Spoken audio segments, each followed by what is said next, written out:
The autumn wind whispered through the skeletal branches of the old oak trees, carrying a chill that clung to Ethan's coat and settled in the hollow of his chest. The sun had only begun to rise, spilling gold and pink across the frost-tinged fields, yet the barn loomed before him like a silent witness to every lonely morning he had endured. He paused at the weather gate, fingers curling around the rusted latch, and for a moment, he simply inhaled the crisp air, letting it fill the spaces where grief had hollowed him out. He was alone, as he always had been. Yet there was a tension in the silence now, a pulse that had not been there before, subtle but insistent, as if something unseen had arrived overnight and refused to leave. His eyes scanned the empty paddocks, the fence posts standing like sentinels over the frost-covered grass. Then he saw it, a flicker of white in the mist. His breath caught, a low ache stirring in his chest. It was not a horse he had expected, certainly not one like this, but something in the shape of it, fragile and trembling, pulled at him with a force that defied reason. The mare stood awkwardly by the fence, her coat matted with dried mud, ribs protruding like the bars of a fragile cage. Her eyes were wide, luminous pools of fear and something deeper, something that seemed almost human in its silent plea. Ethan stepped forward, boots crunching against frozen earth, and the mare flinched, her ears flattening in instinctive terror. He froze, hand outstretched, and felt the familiar twinge of doubt curl in his gut. He had failed before. Horses he had trusted, ones he had sworn to save, had slipped through his fingers like water. Yet this creature was different. There was a fragility here that demanded tenderness, a quiet dignity even in her desperation. He exhaled slowly, letting the mist of his breath mingle with the morning fog, and whispered, "It's okay. I won't hurt you." The mare blinked slowly, nostrils flaring, head tilting slightly as if assessing him. Her body trembled, not with fear alone, but with a weariness that mirrored his own. Ethan felt a strange kinship, an invisible thread weaving between them through the cold air. It was tempting to step back, to leave her to whatever cruel fate had abandoned her here, but the pull in his chest would not allow it. Tentatively, he stepped closer, each movement deliberate, a silent promise carried in the careful tilt of his shoulder and the slow, steadying beat of his heart. "Come on," he murmured, not demanding but inviting, and the mare's ears flicked toward him. She hesitated, hooves shifting in the frost, a shiver running through her frail frame.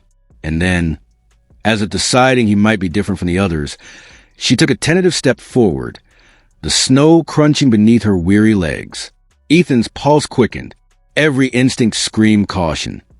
Yet he felt a rare spark of hope, fragile as a candle flame in the wind. The barn door creaked as he pushed it open, the sound echoing in the quiet valley like a clarion call. Inside, the smell of hay and old wood enveloped him, grounding the moment in something tangible. The mare's eyes darted to the familiar shapes of stalls and bales, muscles coiling with hesitation. But she did not bolt. Ethan guided her gently, hands pressed lightly to her withers, every movement slow and deliberate. The warmth of the barn seemed to seep into her frozen muscles, and a tremor of relief softened her stance. He murmured words he barely remembered speaking aloud, words of reassurance, words that carried no weight of expectation, only presence. She lowered her head, brushing against his shoulder, and Ethan felt a strangled catch in his throat. He had not expected gratitude, nor did he think in those terms. But in that quiet touch, in the fragile connection of breath and body, he understood something profound. This was trust. This was the first thread in a bond that might heal both of them, or break them entirely if mishandled. Hours passed with quiet diligence. He brushed away clumps of dried mud, coaxed water into her parched mouth, and draped a worn blanket over her trembling frame. Every gesture was a conversation, every small victory a wordless affirmation. The mare's movements grew slower, more deliberate, her body loosening as if she were learning, finally, that she might be safe here. Ethan's heart, long encased in the frost of loss, throbbed with cautious warmth. But it was not all gentle moments. The mare flinched at every sudden sound. The creak of a stall door, the distant bark of a dog, the snapping of a twig outside. Each reaction mirrored the hesitancy in Ethan's own soul, the remnants of fear and regret that had kept him isolated for years. And yet, with each flinch, he learned patience anew. He learned that healing was not a sudden blaze, but a slow burn, each day a careful stitch in a tapestry of trust and presence. By midday, sunlight slanted to the barn's dusty windows, illuminating motes that danced like sparks in the air. Ethan leaned against a wooden post, watching the mare as she tentatively nosed at the hay. A soft whinny escaped her lips, almost a question, almost a greeting.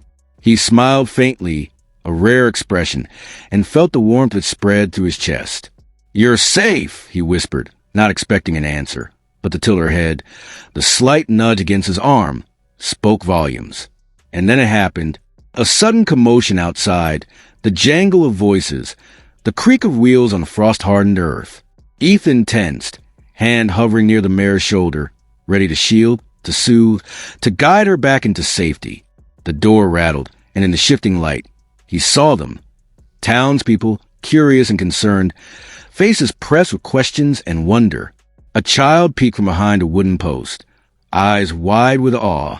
An older man, shoulders stooped, paused mid-step, watching silently. The mare froze, ears pinned back, but Ethan did not flinch. He placed a steadying hand on her neck, whispered calm words into the dense silence, and met the watching eyes with quiet authority. And in that moment, a subtle but undeniable shift occurred. She stepped forward, head high, her posture almost regal. The barrier between fear and trust collapsed, if only slightly. And for the first time, Ethan allowed himself to witness the magnitude of what he found. Not just a horse in need, but a vessel of hope, fragile yet unyielding. He exhaled slowly, letting the tension slip from his shoulders, and the crowd outside seemed to sense it too. Whispers fluttered through the frost-laden morning. Not loud enough to shatter the fragile peace, but present enough to mark the beginning of something larger. Eyes that had been hardened by time, by loss, by quiet despair, softened as they observed the simple miracle unfolding. The mare, once rejected, now stood with a quiet strength that seemed to illuminate the entire barn. And then, in a moment that seemed suspended between breath and eternity, the mare lifted her head and whinnied, a clear, resonant sound that reverberated to the barn rafters and into the open fields beyond. It was neither fear nor defiance, but a cry of emergence, a declaration that she had survived, that she had been seen, that she had been chosen. Ethan's heart swelled with a mixture of relief, awe, and unspoken gratitude. He had arrived at the wrong address, yes, but perhaps that had been the point. Perhaps every step of misdirection, every loss, every fragment of solitude had been leading to this precise intersection of two lives. Silence returned, but it was not empty. It was full of promise. The townspeople lingered, a respectful distance maintained, yet their eyes shone with recognition. Children pressed closer, veterans straightened their shoulders, and for a moment, the world outside the barn fell away. Inside, Ethan reached out again, hand brushing the mare's mane, and felt the tremor of life and trust vibrate through her frame into his own. He had discovered something he had long forgotten, the quiet, miraculous power of connection. As the first rays of sunlight broke fully over the horizon, spilling gold across frost and hay and the white coat of the mare, Ethan whispered softly, almost to himself, "We found each other, and maybe, just maybe, we'll be all right." And somewhere in the swirl of light and breath and the faint, echoing whinny, the barn held its own quiet acknowledgement of the shift. A new chapter had begun, fragile, luminous, and full of promise. The early spring air carried the faint scent of thawing earth and new growth. A quiet promise whispered across the valley. Ethan moved slowly through the barn, hands grazing the rough with beams as though tracing the invisible lines of memory and care that had begun here months ago. The mare, now stronger, her coat gleaming like spun silver in the morning light, followed him with a quiet rhythm, ears alert, hooves soft against the straw-strewn floor. Each step they shared was a conversation of trust, unspoken yet resonant, a dialogue woven from patience, presence, and the fragile resilience of two beings learning to breathe again. The town had begun to notice in subtle ways. Children would leave carrots and handfuls of fresh hay at the gate, retreating shyly when Ethan's gaze caught theirs. Older townsfolk paused on their walks, lingering at the edge of the field, observing without judgment, drawn by something intangible, an echo of hope that seemed to shimmer around the barn like the morning mist. Even those hardened by loss or loneliness seemed softened, eyes brightened, posture loosened, as if the mare and Ethan had opened a small window into possibility, a quiet revolution of care and trust.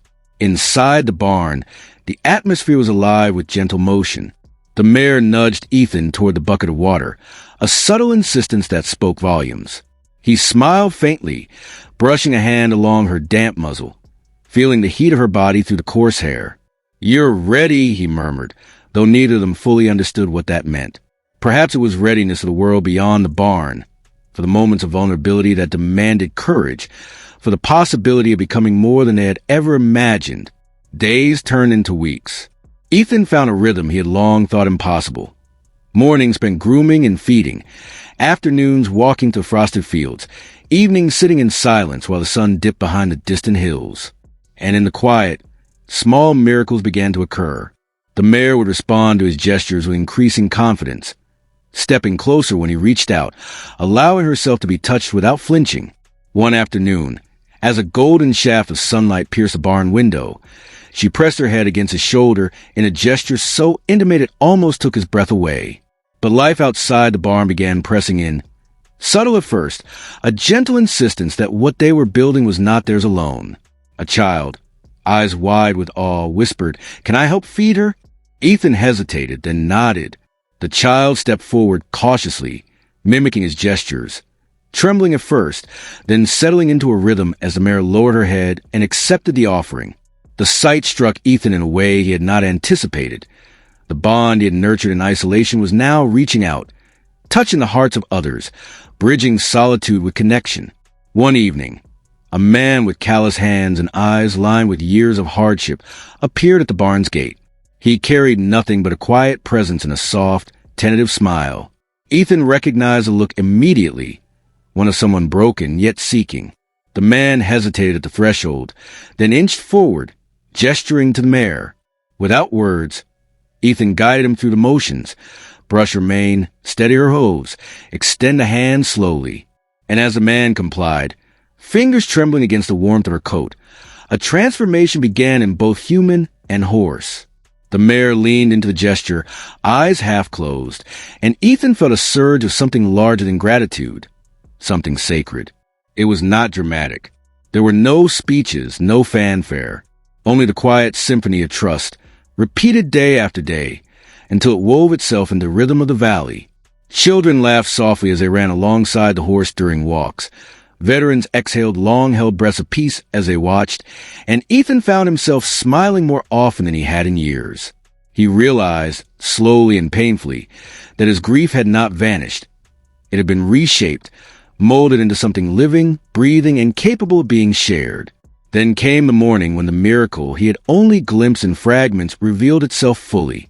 The mare, restless yet poised, pawed at the barn floor as sunlight spilled across the straw. Ethan sensed the moment before it arrived, the quiet expectation of something remarkable. A young boy, who had barely spoken in months, stepped toward them, trembling, eyes wide with a mixture of fear and hope. His mother hovered nearby, uncertain, holding back the tide of worry that had governed their lives for so long. Ethan guided the boy slowly, hand brushing along the mare's neck to steady him, whispering reassurance in low tones. The mare stood motionless, patient, breathing gently, as if aware that she carried more than child on her back. She carried the weight of healing, of possibility, of connection. And then, in a moment suspended between heartbeat and eternity, the boy mounted. The mare shifted, muscles coiled and released, and together they moved, hesitant at first, then with a growing confidence that electrified the barn. The boy laughed, a pure, unguarded sound, and the mare responded with a whinny that echoed like a bell through the morning light. Ethan's chest tightened, eyes stinging, and for a brief, luminous moment, he understood the full extent of what had been created here. This was no longer about a single act of rescue. It was about the ripple of care that could transform lives in ways unseen, about the quiet miracles that unfold when patience and empathy meet courage and need. Outside, the townspeople had gathered, drawn by the laughter and movement. Children pressed forward, adults lingered in shadowed awe, and even the oldest residents of the valley paused in reverent silence. Ethan stood back, hand resting on the mare's neck, heart full of unspoken gratitude. The boys circled the barn, confidence growing, eyes shining with wonder, and the mare carried him effortlessly, as if every tremor, Every shiver, every moment of fear had been distilled into this single, perfect expression of trust. And then came the moment that would etch itself into the memory of everyone present. The boy, once mute, whispered a single word. "Thank you." The sound was soft, almost fragile, but it reverberated through the barn like a melody long awaited. The mare lifted her head, ears flicked forward, and whinnied in response, a clear, triumphant note that seemed to acknowledge not just the boy, but everyone who had believed, waited, and worked toward this moment. Ethan's breath caught.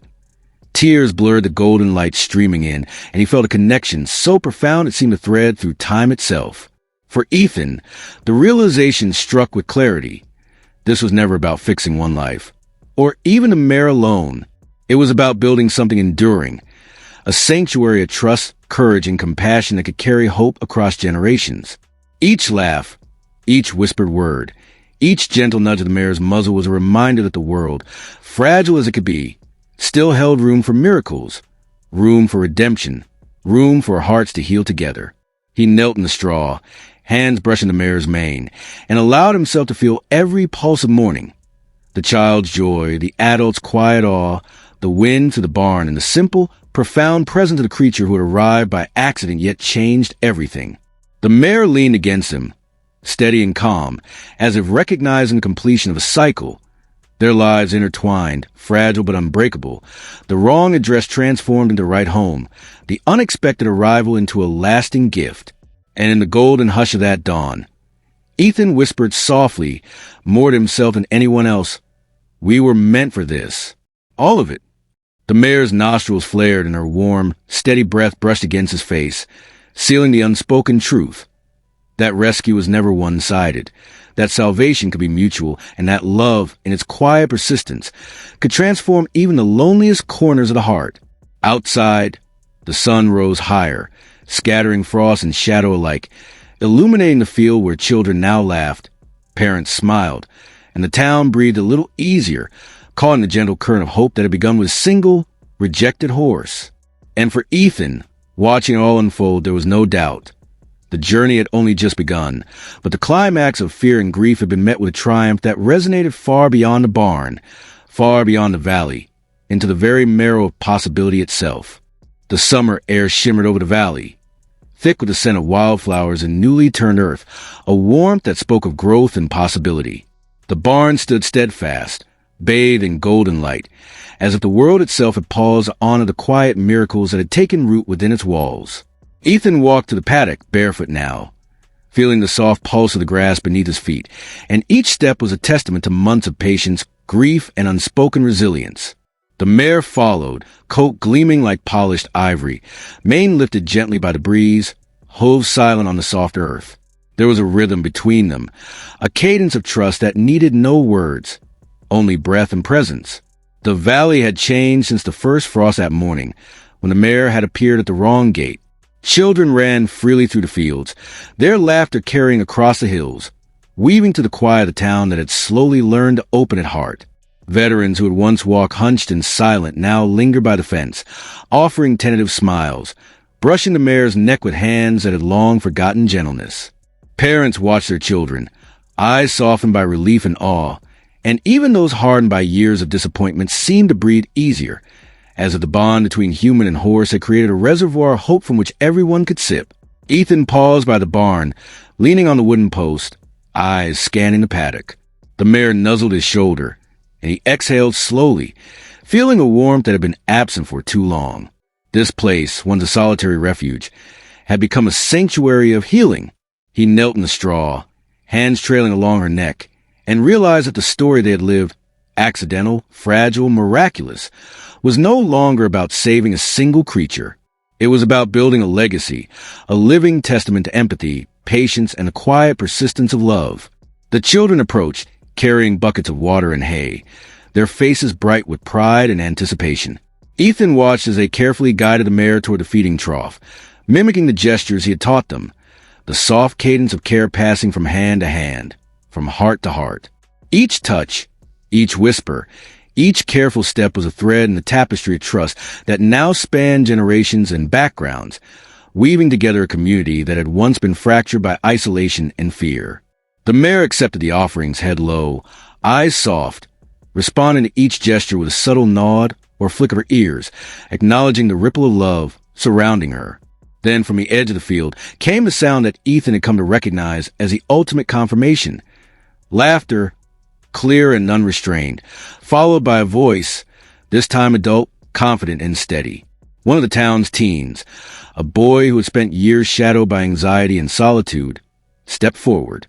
He mounted the mare with the assurance of someone who had been guided and supported every step of the way, every tremor of fear replaced by trust earned and nurtured. The mare responded instinctively, moving with grace and purpose, as if sensing the weight not of the body but the courage carried within it. Ethan's eyes misted.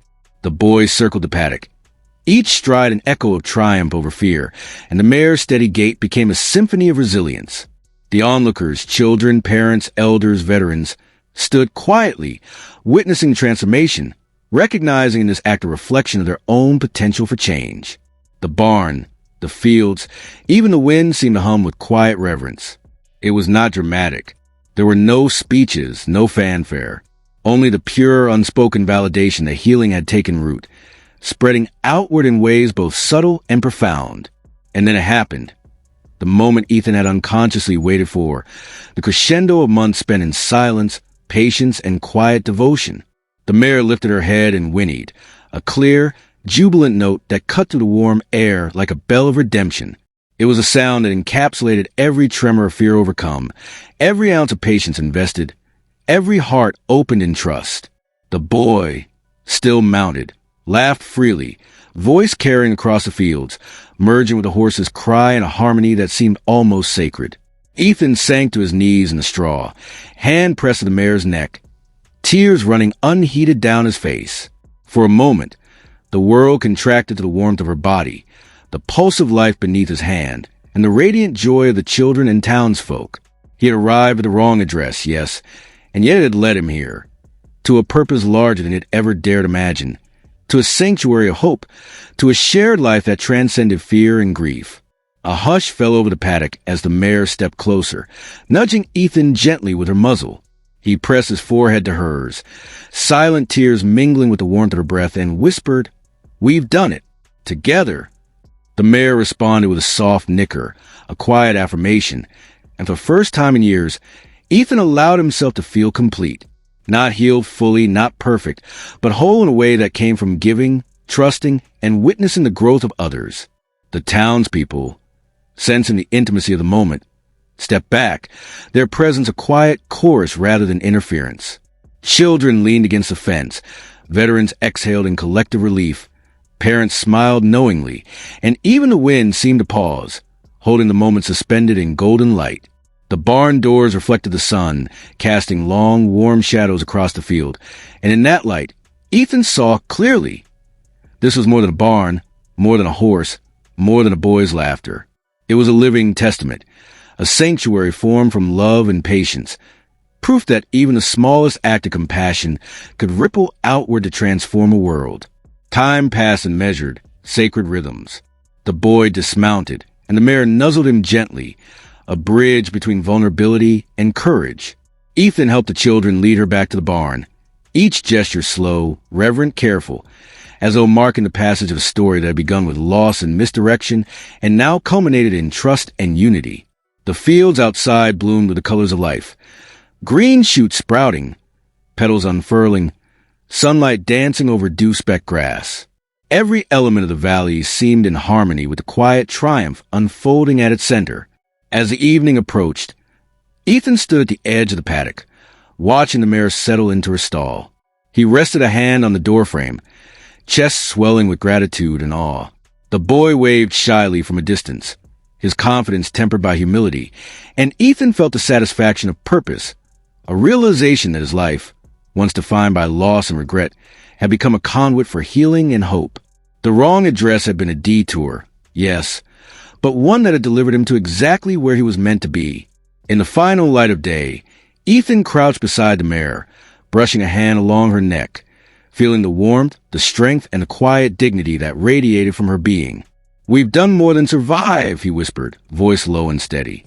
"We've created something that will outlast us, that will ripple outward, touch hearts, and heal wounds that have been hidden too long.